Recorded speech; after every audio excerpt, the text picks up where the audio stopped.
안녕하세요. 이웃집 오원입니다. 오늘은 오랜만에 수학 이야기를 좀 해보려고 해요. 네. 저희 딸이 3학년인데요. 제가 지난 3년간 집에서 수학을 해왔거든요. 그래서 지금 3학년이 끝나가는 이 시점에서 제가 3년간 해왔더니 어느 정도 감이 잡히더라고요. 네. 전문가도 알려주지 않는 집에서 수학하는 실제 경험담 궁금하시죠? 네. 우선 수학머리가 뛰어난 아이를 두신 그런 부모님들은 이 영상 안 보셔도 될 것 같고요. 저희 딸처럼 평범하디 평범한 그런 자녀를 두신 분들은 이 영상이 도움이 되시길 바라겠습니다. 네, 저 3년 동안 집에서 수학해왔어요. 네. 3년 동안 집에서 수학을 해보고 나니까, 이제 감이 어느 정도 오는 것도 있고, 확신도 들게 되더라고요. 네. 보통 이제 저한테 엄마표 영어를 하면서 어떻게 그렇게 확신을 하냐, 이런 질문들을 하시는데요. 해보신 분들은 아실 거예요. 하다가 보면은, 아, 이거다. 이런 생각이 드는 때가 오거든요. 네. 그래서 뭐, 엄마표 영어의 확신에 대해서는 제가 다음에 한번 영상에서 말씀을 드릴게요. 네. 오늘은 수학의 확신에 대해서 말씀을 드리고 싶은데요. 확신이라고 하기엔 조금 사실 우스워요. 뭐, 고작 3학년까지 수학을 해보고 이거를 확신이라고 얘기를 하나라고 생각을 하실 수도 있어요. 네. 그렇지만, 나도 집에서 한번 수학 좀 해보겠다라고 생각하시는 분들은 한번 들어봐 주세요. 네. 우선, 제가 경험한 바로 1학년 때 정말 힘들었거든요. 네. 근데 제가 지금에 와서 생각을 해보니까 1학년 때 왜 그렇게 힘들었나를 생각해봤더니 제가 우리 아이의 인지 발달에 대한 그런 이해가 부족했던 거예요. 제가 이렇게 수학 얘기를 한번 쫙 정리해서 이렇게 찍어 놓은 영상이 있거든요. 제가 여기 한번 띄워드릴게요. 1부, 2부 있으니까요. 한번 다 참고해보시면 좋을 것 같아요. 네, 수학에 고민이 있으시다면. 네. 저희 딸은 7세 겨울에 연산 문제집부터 이제 시작을 하게 된 거예요. 근데 이제 저는 그때 문제집에 대해서 아무것도 모를 때, 뭘로 시작을 했냐면은 덜컥 응용 연산 문제집을 구매를 하게 된 거예요. 제가 그때 뭐 문제집에 대해서 알고 이거를 구매한 게 아니라요. 그때 당시에 도침하면서 그거를 공부를 하고 있었어요. 그래서 나는 그냥 연산 문제집이 필요하니까 공부를 하고 있었고 그 나이에 맞는 1학년 수준에 맞는 응용 연산 그 단계를 선택을 해서 이제 시작을 하게 된 거거든요. 근데 이제 응용 연산을 아시는 분은 아시겠지만 첫 장은 기본 연산이 나가고요. 두 번째 장은 이제 응용된 연산의 문제집 구성이 그렇게 구성이 되어 있어요. 그래서 저희 딸이 첫째 장은 기본 연산은 잘 푸는데 둘째 장 응용 연산을 못 풀더라고요. 푸는데 시간도 정말 오래 걸리고 뭐 당연히 다 틀리기도 하고 이걸 틀린 거를 설명을 해줘도 애가 못 알아듣는 거예요. 그래서 저는 얘가 왜 이러나, 이것도 못 알아듣나, 수학 머리가 이렇게나 꽝인가, 저는 막 그런 생각만 했었거든요. 근데 제가 지나고 나서 생각을 해보니까 이것도 정말 다 때가 있구나. 저희 딸이 12월생인데요. 이 수준의 거를 이해하는 게 보통 생일 빠른 아이들이랑 다르더라고요. 제 딸 친구들 1, 2월생 아이들이랑 너무 차이가 나는 거예요. 개월수가 몇 개월이나 차이 나냐고요. 그죠? 그래서 이게 1학년이 끝나갈 때 되니까 이 수준의 것들을 이해하기 시작하는 거예요. 그래서 제가 생각했을 때 초반에 1, 2학년 때는 그 생일 늦은 아이들은 좀 저는 차이가 난다고 그렇게 생각이 들더라고요. 네, 확실히 난다고 생각했어요. 제 딸이 독서력이 약한 아이가 아니었는데요. 독서를 해서 이해하는 능력이랑 이거를 이해하는 능력이랑은 다르더라고요. 네. 그래서 아이의 그런 상황을 정확하게 판단을 해보셔야 될 것 같다고 저는 말씀드리고 싶고요. 네. 때가 되어야 이해를 합니다. 네. 그리고 이제 제가 수학 머리가 있는 애들은 이런 애들이구나를 느낀 게 있는데요. 제 딸 친구는 1학년 때 이미 최상위 수학이 너무 재밌어 이러더라고요. 제 딸은 응용연산을 그 응용연산도 못하는데 그런 애들이 있더라고요. 또 이렇게 보면은 주변에 보면 수 감각이 좋은 애는 확실히 차이가 나요. 그 1학년의 아이였는데도 식당에 막 여러 명이 가잖아요. 그러면 음식을 여러 가지를 시켜요. 그러면은 돈에 그게 되게 꽤 컸거든요. 뭐, 10,000원 단위의 음식만 있는 게 아니잖아요. 여러 가지 단위에 막 100원짜리까지 이렇게 단위에, 돈이 뭐 이렇게 매겨진 그런 가격 책정이 된 음식이었는데, 그렇게 음식을 여러 가지 시켰는데, 어른인 저보다 암산 속도가 빠르더라고요. 저 주산 1급이에요, 1급. 암산 속도 빠른데 걔가 더 빠르더라고요. 그래서 이런 애가 있구나. 네, 그러면서 우리 애는 이런 애는 아니구나. 제가 그때 그거를 확실하게 깨달았고 나는 그냥 우리 애한테 맞게 나가야겠다 이렇게 생각을 했었거든요. 자, 제가 두 번째로 1학년 때 힘들었던 이유가 지금 생각해보면은 정말 많이 시켰어요. 네, 선무당이 사람 잡는다고 제가 진짜 무지했던 거죠. 네. 제가 많이 시키고 있었다는 거를 뒤늦게 깨닫게 된 거거든요. 저는 정말 그때는 제가 애한테 시키고 있었던 양이 이게 많은 양이라고 생각을 하지 못했어요. 왜냐면은 저희 딸은 그래도 시키면 시키는 대로 잘 해왔던 아이였거든요. 근데 7세부터 연산 문제집을 시작으로 해서 도형 문제집, 뭐 문장제 문제집, 창의력 수학, 사고력 수학 서서히 이렇게 하나씩 문제집을 늘려가기 시작한 거예요. 그걸 매일 조금의 분량으로 계속 이렇게 시켜왔는데 애가 어느 순간부터 한숨을 내고 짜증을 내고 안 하려고 하더라고요. 얘한테 벅찼던 거죠. 그냥 안 하려고 하는 애를 앉아서 하게끔 하는 게 얼마나 힘든지 아시죠? 근데 정말 힘들어요, 그거. 예.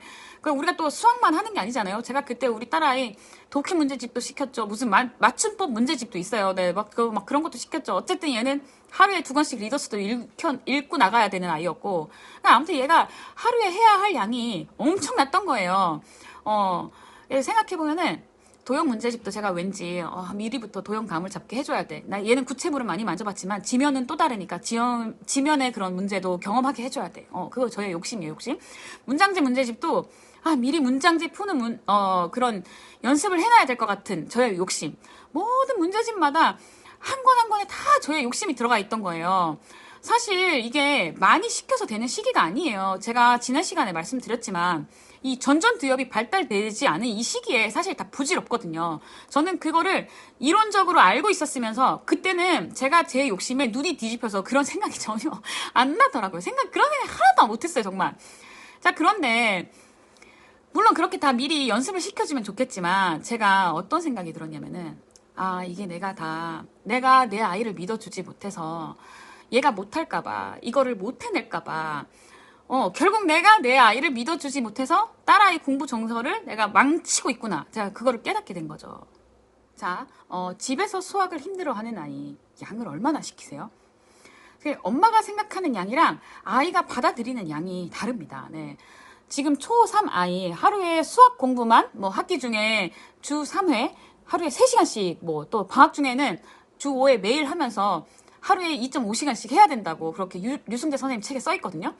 근데 저희 딸은 그렇게 하다가 안 한다고 주저앉을 것 같더라고요. 네, 뱁새가 황새 따라갈 수 없어요. 그게 가능한 애들이 있을 것 같고 저는 그렇게 나가면 안 되겠더라고요. 그냥 매일 하는 거에만 목표를 뒀어요, 저는. 그래서 주변에 보니까 수학 머리가 뛰어나고 수학을 즐기는 아이들이 있더라고요. 근데 저는 제 딸이 그런 애가 아니잖아요. 그래서 저는 그거를 빨리 인정하고 깨달았어요. 그래서 걔들만큼 따라가려고 했던 게 아니라 그냥 얘는 얘한테 맞게 그 속도에 맞게 네, 그렇게 가야겠구나 이런 생각이 들더라고요. 네. 남들이 수학 공부를 하루에 3시간 한다고 해서 얘를 그렇게 닥달을 하면 안 되잖아요. 네. 아무튼, 제가, 예전에 수학 얘기 그거 말씀드렸을 때 그 영상에 어떤 분이 이제 댓글로 초2 아이 질문을 주신 분이 계셨는데, 연산을 하루에 소마셈, 곱셈 1일치, 그 다음에 덧셈, 뺄셈, 기탄 1일치, 교과 문제집 한두 장 이렇게 하신다고 하셨는데, 근데 아이가, 엄마는 이제 최소한으로 한다고 이제 하고 있는 거예요. 아이가 틀리면 엄청 화를 낸다는 거예요. 근데 보통 1일 치면은 보통 문제집이 이렇게 한 장이잖아요. 연산 문제집. 근데 소마셈이나 기탄 하시는 분들 아시겠지만 문제 엄청 많아요. 네. 여러분은 지금 이 아이가 하는 양이 적당하다고 생각하세요? 제 딸 같은 경우는 아니더라고요. 이 틀리면 화를 내는 이유가요. 저는 알 것 같아요. 겨우 힘들게 다 했는데 고치려니까 화가 북받치는 거예요, 애가. 왜냐면은 나는 이거를 다 했으니까 이제 그만하고 놀고 싶은데 이걸 고치려면 애가 또 버겁잖아요. 네, 저희 딸 제가 지난번에 한번 말씀드렸듯이 연산 하루에 반 페이지 한다고 말씀드렸죠. 네, 반 페이지에 어떤 날 그림 있으면 2문제도 하고 그냥 끝내요. 네, 반 페이지를 이쪽에 하는데 연산 문제가 뺑곡하면 저는 이 반 페이지에 반만 시킵니다. 네. 제가 연산을 반 페이지에 반만 시키면서 아이한테 뭐라고 했냐면은 야, 문제가 이렇게 많으면 정말 지겹겠다. 지겹고 하기 싫은 마음이 들 것 같으니까 엄마가 이 반만 하게 해줄게. 그 대신 틀리지 않게 집중해서 해보자라고 저는 그렇게 얘기를 했거든요. 그래서 오히려 안 틀리게 하는 데는 문제 양을 줄이는 게 훨씬 더 효과적이더라고요. 그래서 저는 채점을 하고 틀린 문제가 나오잖아요. 저는 그 자리에서는 고치라고는 안 해요. 네. 이게 가능한 애들이 있겠지만 저는 그 다음날 시킵니다. 네. 그거 지금 당장 안 고쳐도 큰일 안 나요. 네. 절대 큰일 안 나요. 아이 기분 망치지 않는 게 더 좋더라고요. 어떤 날은 자기가 틀리면 그냥 그 자리에서 제가 시키지 않아도 막 자기가 알아서 고치는 날이 있기도 하지만 저는 대부분 그냥 채점을 하고 덮어요. 그러면 그 다음날 이거 틀린 문제를 감안해서 이제 같이 또 양을 조절을 해나가거든요. 그래서 이런 틀린 거는 커서 스스로 의지가 그런 더 생기는 나이에는 아마 더 안 틀리려고 스스로 더 노력을 하거나 처음부터 아니면은 뭐 네, 뭐 알아서 하겠죠. 근데 제 딸도 아직까지는 그런 시기가 아닌 것 같아서 그냥 그 자리에서 틀린 거 채점은 했지만 다음날 고치라고 제가 그렇게 얘기를 하거든요. 왜냐면은 그 자리에서 시키면은 공부 양이 늘어나는 거잖아요. 그냥 빨리 끝내고 놀고 싶은데 이 끝나는 시간이 자꾸 딜레이 되니까 아이가 짜증만 내더라고요. 그래서 저는 그냥 틀린 거 쿨하게 그 다음날 고치게 그렇게 하거든요. 네. 자, 아이마다 다르니까 적절히 이렇게 한번 해보세요. 그래서 1학년 아이가 정말 짜증을 부리고 힘들어 한다면 그 엄마도 사실 애가 짜증 부리고 안 하려고 하면 정말 힘들거든요. 그래서 엄마도 힘들다면은 지금 하고 있는 수준이 아이한테 맞는 건지 혹은 지금 하고 있는 그 양을 점검해보세요. 네, 다 부질없어요. 싸워봐야 좋을 거 하나도 없어요, 진짜. 네. 그냥 매일 하는 거 습관 만드는 게 중요하지 많이 하는 게 중요한 게 아니더라고요. 특히 1, 2학년 때는 정말 습관을 잡아간다라는 생각만 하시면 될 것 같아요. 네. 그렇게 힘들게 1학년을 보냈는데 2학년이 되었어요. 2학년이 되면은 2학년 2학기쯤 되면은 아이가 요만큼 눈곱만큼 나아져요. 이제 스스로 해야 되는 거를 알기도 하고 자 근데 요만큼 나아지긴 하지만 2학년은 아직 어립니다. 네, 보통 2학년 엄마들도 저한테 하소연을 하시는데요. 2학년도 어리더라고요. 좀 더 커야 돼요. 어쨌든. 네. 제가 2학년 2학기에 담임선생님과 상담을 했는데 겨울 방학이 되면은 3학년 1학기 예습을 하면서 2학년 2학기 심화랑 동시에 해보라고 그러시더라고요. 그래서 저는 제 주변에 이렇게 초등교사 선생님들 많거든요. 그래서 제가 이 이야기를 했더니 와, 학군지는 담임선생님이 그렇게 하시나 보다라고 그 선생님들은 그렇게 안 시킨다는 거예요. 근데 저는 이제 선생님이 그렇게 조언을 해주셔가지고 덜컥 진짜 아무것도 모르면서 또 최상위 수학을 산 거예요. 제가 해보라고 조언을 해주셨으니까. 그때는 뭐 최상위 수학 S 이런 거 있는지도 몰랐거든요. 단계가. 그래서 이제 제가 이 최상위 수학을 하면서 두 번째 큰 고비를 맞이했던 것 같아요, 진짜. 이때가 제가 수학 잘하는 아이는 이렇게 공부합니다. 이 책을 읽었을 때였거든요. 그래서 가르쳐주면 안 된다라는 걸 제가 이제 각인을 시켰죠, 제 머릿속에. 그동안에 저는 집에서 수학을 해오면서 우리 아이가 모른다고 하면은 제가 다 알려주고 다 설명을 해줬는데 이게 정말 나쁜 버릇이었더라고요. 그래서 자, 정말 어려운 심화 문제집을 해보라고 주면서 그때부터 제가 안 가르쳐 준 거예요. 더 생각해봐. 한 번만 더 생각해봐. 이랬더니 아이가 정말 멘붕 상태에 빠지기 시작했고 미치려고 하는 거고 의욕도 없고 해보려는 뭐 이런 생각도 없고 그때 정말 진짜 큰 고비였어요. 저도 진짜 죽겠더라고요. 애가 안 하려고 하니까 이거를 화는 못 내겠고 화를 내면 안 된다고 하니까 근데 이거를 달랬다가 어쨌다가 뭘 하는데 너무너무 힘들더라고요. 그래서 저도 와 나도 이거 진짜 못 버티고 나도 그냥 수학학원 보내야겠다 이런 생각을 했을 때였거든요. 그래서 제가 지금 드는 생각은 심화는 좀 더 커서 3학년 때부터 여기 류순대 선생님 말씀하신 것처럼 3학년부터 심화를 하는 게 좋겠더라고요. 네. 자 근데 제가 경험을 해보니까 애들이 특히 어려워하는 부분들이 있어요. 예를 들면 시계 문제. 2학년 어머니도 아실 거예요. 뭐 1시간에 1분씩 빨라지는 시계가 예를 들면 뭐 19시간 뭐 몇 분 후에는 몇 시 몇 분일까요? 뭐 이런 문제가 있어요. 이거를 어려워하더라고요. 그 달력 문제. 뭐 아무튼 제 아이의 수준의 기준으로 어려워하는 문제들이 있어요. 근데 제가 이렇게 3학년까지 해보고 나니까 너무 그거 지금 이해 못한다고 좌절하지 마세요. 네. 어쨌든 이런 문제가 있다는 걸 경험하게 해주고 그 수학 익힘책에 나오는 그런 부분까지만 소화하게 해주시면 될 것 같아요. 수학 익힘책은 사실 거기 수준까지도 안 나오더라고요. 괜히 어릴 적에 어려운 문제 못한다고 닥달할 필요가 없겠더라고요. 그냥 어느 정도 뇌가 발달을 하니까 이제 3학년 되면 시간 분 초까지 나오거든요. 그런 내용이 다시 나오니까 그때 이해하지 못했던 거를 이해를 하더라고요. 네. 아무튼 이렇게 반복을 하게 해주면 되는 거지 첫 술에 이렇게 배불리 이해할 수 있는 아이들이 있겠지만 이렇게 저희 딸처럼 안 되는 애들도 있습니다. 네. 어찌됐건 아이가 그 내용을 잊지 않게 반복만 해주시면 된다고 지금 말씀드리고 싶어요. 네. 제가 보통 이제 방학에 한 학기 더 예습을 해나간다고 말씀드렸잖아요. 그래서 저희 딸 같은 경우는 어떻게 하냐면은 겨울 방학이면 한 학기 앞선 그 개념서를 혼자서 이제 예습을 하고 풀고 나가고 학기 중에는 이제 선생님한테 개념을 설명을 드릴 거 아니에요? 그러면 집에 와서 수학 익힘책을 풀어요. 수학 익힘책을 풀고 제가 디딤돌 기본 응용 문제집을 집에서 활용을 하거든요. 그러면은 기본 응용 문제집에 문제가 굉장히 많잖아요. 근데 저는 앞에 개념적 부분은 아예 안 시켜요. 안 시키고 그 뒷부분에 기본기 다지기랑 단원평가 문제만 시키거든요. 그러니까 학기 중에 수학 익힘책과 기본 응용의 그 문제를 풀어나가고 진도에 맞게 그리고 심화 제가 류중재 선생님 책 한번 소개해드렸죠. 열려라 심화 초등수학. 네, 그거 활용하거든요. 저는 이 책이 참 좋은 것 같아요. 이게 개념 이렇게 설명이 되어 있고 심화지만 심화 설명이 되어 있고 이쪽 편에 이제 문제가 같은 유형의 문제가 나오는데 혼자 이걸 다 읽고 이해하고 이거를 풀 수 있게 되더라고요. 그래서 이거를 하고 난 다음에 이 같은 유형의 문제를 최상위 수학 문제집에서 최상위 수학의 문제집에도 그 앞부분 개념적인 문제는 다 안 풀리고요. 뒤에 그 레벨업 테스트랑 하이 레벨 테스트 거기만 이제 제가 그걸 시키게 되거든요. 자, 지금 그러면 저희 아이 이제 한 학기 반복 사이클 아시겠죠? 네, 이렇게 돌아가는 거예요. 그래서 개념을 하면서 한번 하게 되는 거고 학기 중에 뭐 수학 익힘책이랑 기본 응용하면서 한번 그다음에 심화로 마무리 그리고 방학 때 복습 이렇게 해서 연사는 꾸준히 매일 반 페이지씩만 뭐 이렇게 이걸 다 스스로 우리 아이가 혼자서 하는 거지 제가 개입하는 건 없어요. 가르쳐 주는 건 없고요. 혼자서 다 이렇게 해나가고 있거든요. 이러니까 아이가 까먹지 않고 혼자 반복하면서 익히게 되더라고요. 네, 자 이렇게 해보니까 3학년에 이렇게 지금 끝나가는 시점에서 제가 느낀 거는 2학년 때랑은 정말 아이가 달라요. 이렇게 이 정도는 커야 된다 봅니다. 네, 1, 2학년 때 생각해 보면은 1학년 때보다는 2학년이 되니까 조금 낮긴 했는데 그 갭보다 2학년, 3학년의 차이의 이 갭이 훨씬 큰 것 같아요. 그래서 애가 크면 클수록 더 잘 해나가겠구나 이런 확신이 제가 들더라고요. 그만큼 애가 뇌가 발달하고 그 전전두엽이 발달해 나가겠죠. 제가 지난 시간에 설명드렸던 것처럼.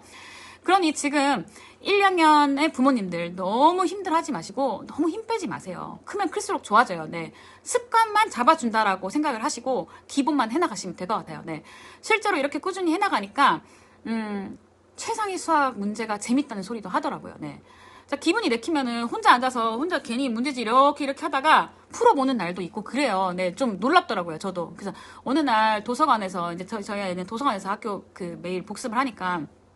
제가 이제 서가에서 책을 고르고 있는데 갑자기 얘가 저기서 막 큰 소리는 못 치니까 눈을 이렇게 뜨면서 저한테 쫓아오는 거예요. 그러면서 제 귀에다 대고 엄마 내가 풀었어 내가 알아냈어 막 이러는 거예요. 얼마나 기뻤으면은 저한테 그 도서관에 뛰어와가지고 그걸 문제를 풀어내가지고 그 기쁨에 그렇게 얘기를 하더라고요. 네.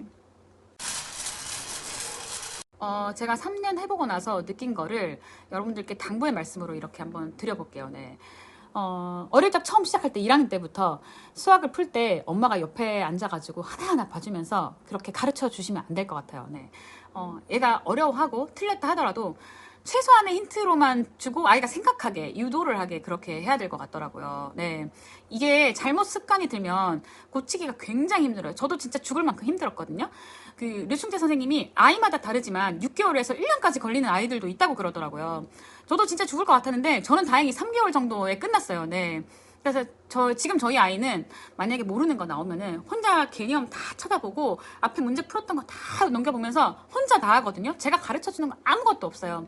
네, 모르는 거 생겨도 최대한 혼자서 다 이렇게 쳐다보고 할 수 있게 그렇게 하고 정말 모르겠다라고 하는 거는 제가 이제 그 힌트 진짜 답집 봐가지고 제가 모르는 거 심화 저도 모르는 게 있어요. 근데 남편을 동원하거나 아니면은 저도 이제 미리 풀어보기도 하는데 그 실마리를 조금 주거나 이제 네 그렇게 하는 거지 아예 가르쳐 주진 않아요. 네, 그래서 이거를 어릴 적부터 수학은 그렇게 하는 거 혼자서 해나갈 수 있도록 네, 습관을 잡아주시면 좋을 것 같습니다. 네, 그래서 또 강조를 드리는 게 제가 항상 독서를 강조를 하잖아요. 네. 이게 참 수학은 저희 딸이 학교에서 배우는 것 말고는 그 누군가가 가르쳐 주지 않거든요. 근데 이거를 혼자 다 하는데 책을 그래도 좀 읽어놓은 아이가 혼자서 이 수학도 읽고 이렇게 하지 않을까 저는 그렇게 생각이 듭니다. 그런 데에서도 접근하기가 쉬울 것 같아요. 그래서 되도록 학습 만화보다는 그래도 줄글을 좀 읽고 이거를 문해력을 좀 키워야 수학도 혼자서 이렇게 보고서 하고 다 이런 능력들이 생겨나지 않을까 말씀드려봅니다. 그래서 1, 2학년 때 어려운 문제로 막 씨름하지 마시고요. 기본적인 것, 수학 익힘책에 나오는 그 수준만 확실하게 하고 책 읽기 많이 할 수 있도록 1, 2학년에는 그렇게 도와주시면 될 것 같거든요. 네. 그리고 또 하나 말씀드릴 거는 답지는 절대 보지 않도록 해야 될 것 같아요. 네, 저도 제가 경험해봤지만 사실 답지에 의존하기 시작하면 답지 없으면 문제 못 풀잖아요. 네, 저는 제 딸에게 그래서 철저하게 답지 관리를 했었어요. 네, 물론 이제 몇 번의 그런 일들은 있었어요. 저 몰래 이제 답지를 보고 이렇게 풀어놓은 게 있었는데 그거 사실 엄마들이 보면 다 알거든요. 채점할 때. 그래서 제가 틀리는 건 괜찮지만 엄마 몰래 답지 찾아서 보는 거는 제가 용서할 수 없다고 그렇게 말을 했었거든요. 저는 문제 틀린 거 가지고 막 뭐라고 하지 않아요. 틀린 걸로 막 뭐라고 하지 마세요. 그거 다 부질없어요. 큰일 안 나요. 네, 큰일 안 나고요. 사실 애들도 보면은 틀린 거 고치기 싫어서 그 누구보다 이 본인이 틀리는 걸 싫어를 해요. 그런데 그걸 틀렸다고 엄마가 막 뭐라고 하면은 애 기분 상하고 하기 싫어하니까 저는 그러니까 틀렸으면 틀린 거지 다음날 고치면 되는 거지 그거 가지고 잔소리 하진 않거든요. 아무튼 저는 이제 딸한테 엄마와의 약속, 답지를 보지 않는 건 엄마와의 약속을 지켜줬으면 좋겠고 엄마가 너를 신뢰할 수 있게 그렇게 행동을 해줬으면 좋겠다고 네, 제가 그렇게 몇 번 말을 했던 것 같아요. 지금은 제가 책상 위에 채점을 하고 이렇게 널어놔도 답지는 절대 안 보거든요. 네. 학교에서 우리 딸이 수학 익힘책 이제 선생님이 수학 익힘책 풀라고 하면은 그 학교에서도 애들이 답지 보고 이렇게 다 푸나 봐요. 엄마 오늘 누구는 수학 익힘책 풀라고 하니까 그거 답지 보고 다 뺏겼다 이런 소리 하더라고요. 네, 그래서 이 답지 보지 않는 습관을 잡아주는 게 중요할 것 같아요. 네. 그리고 수학만큼은 엄마가 이 아이의 수준을 정확하게 파악하고 있어야 한다고 생각하거든요. 그래서 이제 채점을 엄마가 꼭 해주셔야 돼요. 네. 그래서 채점을 하다 보면 뭐가 약한지 어느 부분이 안 되는지 이게 파악이 가능하잖아요. 이걸 세세하게 들여다보지 않으면 안 될 것 같아요. 제가 해보니까 그렇더라고요. 그래야 이제 세세하게 파악을 해야 구멍이 보이고 이 구멍을 부족한 부분을 보완을 해야 하니까 엄마가 파악하는 게 중요하더라고요. 또 이제 뭐 아이가 약해서 이렇게 뭐 약한 부분을 채워주려고 파악을 해야 된다 이것도 있지만 사실 엄마가 이렇게 진도를 다 알고 있으면은 어떤 걸 아이한테 중요하게 상기시켜줘야 하는지 예, 그걸 아는 것도 중요하더라고요. 그래서 제가 그런 말씀 드린 적 있죠. 차를 타고 가다가 제가 이제 개념 같은 문제들 한 번씩 이렇게 질문을 퀴즈식으로 이렇게 낸다고 말씀을 드렸잖아요. 그래서 이런 연관된 것들을 퀴즈를 내고 끄집어내게 해주는 것도 엄마가 진도를 알고 있어야 이거가 가능하거든요. 아이들의 그 머릿속에 있는 기억을 자꾸 끄집어내도록 도와줘야 된대요. 이게 장기 기억으로 남으려면은. 자꾸 물어보세요, 애한테. 근데 이제 엄마가 애한테 뭘 물어봐야 되는지 모르시면 안 됩니다. 자, 저희 딸이요. 최근에 이제 학교에서 한 친구가 5학년 수학을 한다고 자랑을 했나 봐요. 그랬더니 다른 친구가 옆에서 너 5학년 아니냐고 자기는 중학교 수학을 한다고 자랑을 했다는 거예요. 초등학교 3학년인데 중학교 수학 가능하겠냐고요. 저는 모르겠어요. 그렇게 뛰어난 아이를 키우고 있지 않아서 불가능할 것 같은데 중학교 수학을 한다고 그러더라고요. 그래서 제가 제 딸한테 뭐라고 했냐면은 괜찮아. 지금 이 3학년 내용을 완벽하게 제대로 알고 가는 게 중요해. 걔가 중학교 수학한다고 자랑하면 제가 막 우스갯소리로 야 단위 분수가 뭔지 설명 좀 해달라고 해봐. 아는지 물어봐. 제가 막 이랬거든요. 진짜 기본적인 단위 분수 설명하라고 하면 못할 수도 있어요. 네네. 자, 쉽다면 쉬울 수도 있는 3학년 수학이지만 3학년 수학이 사실 전문가들이 정말 중요하다라고 그렇게 말씀을 하시더라고요. 그 기로에 서 있는 거죠. 어떻게. 근데 제가 3학년 수학을 이렇게 해보고 나니까 모르겠어요. 뭐 저의 근자감일지는 모르겠지만 6학년 때까지는 이렇게 가능하겠더라고요. 네. 혼자서 딸이 다 해나가고 있고 더더욱 이런 아이의 능력치가 올라갈 거라고 저는 생각을 하거든요. 뭐 영어도 그렇지만 수학도 매일 하는 습관이 중요한 것 같아요. 네. 제가 지난 시간에도 강조했지만 수학도 내 아이만 보고 가는 거예요. 네. 저희 딸 반 친구들이 뭐 5학년 수학을 하고 중학교 수학하는 거 저는 정말 하나도 안 부럽습니다. 저는 이번 방학에 또 3학년 복습할 거거든요. 네. 서두르지 않고 내 아이만 보면서 우리 아이가 해낼 거라는 그런 믿음을 가지고 그렇게 천천히 해보셨으면 좋겠습니다. 네, 오늘 여기까지 할게요. 네, 오늘 내용도 도움 되셨길 바라겠습니다. 네, 안녕히 계세요.